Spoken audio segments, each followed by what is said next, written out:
Pag-usapan nga natin, let's talk about men. Gaano kahalaga ang mga lalaki sa kaligayahan ng isang Sobra, babae? syempre, Tito Boy, yun naman talagang mag-inspire sa'yo, yun Oo. yung magpapasaya sa'yo, yun yung lahat.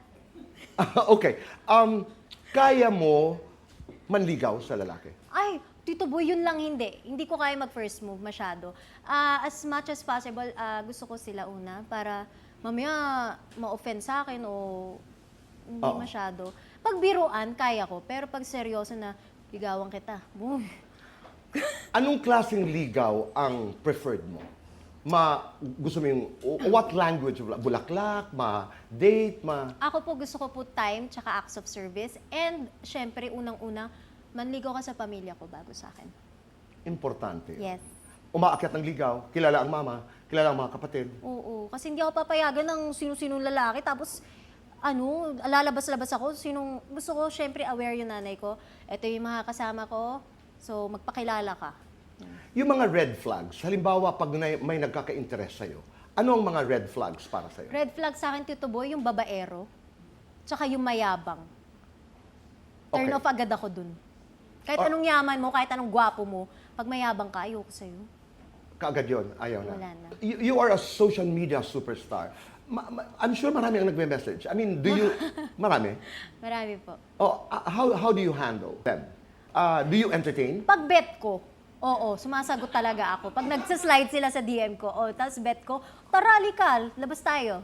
Okay. Ah. Oo, pero pag hindi bet. Pag hindi bet, hindi ko naman sinisin o binabastos. I let them, kasi ayoko din, syempre, masaktan sila. Kasi wala man sila ginawang masama sa akin. Tama. Pero yun. Totoo ba na pag halimbawa ang engagement malakas, it's also good money? Because I would hear that. Syempre, Tito Boy, pag malakas yung mataas yung views, pera din yun. Oho. Oo. Lalo na YouTube, di ba? Doon, opo.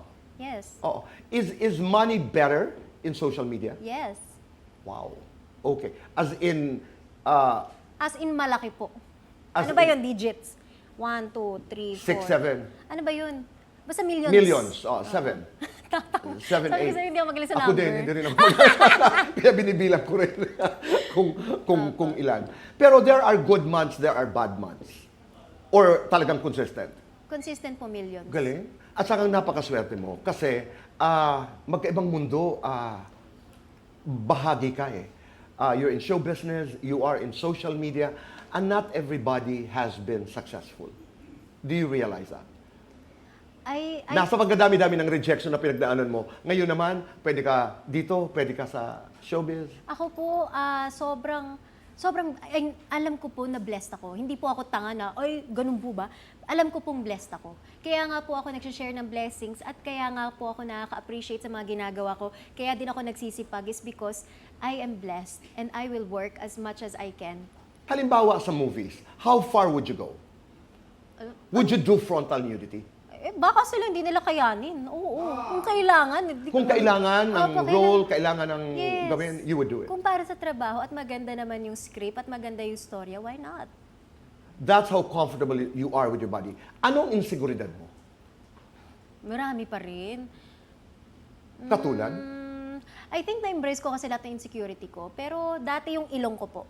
Kaya kasi sinasabi nyo retoke, insecurity ko nga to. Ayan kasi hindi siya Hindi, makikita mo naman dun sa mga old Opo, clips. pero yun po, insecurity ko po, isa dati talaga is ilong. Pero papasok ka ba doon? Hindi na. Oh. Bahala kayo, okay na ako, masaya na ako. Kontur-kontur na lang yan. Tama naman.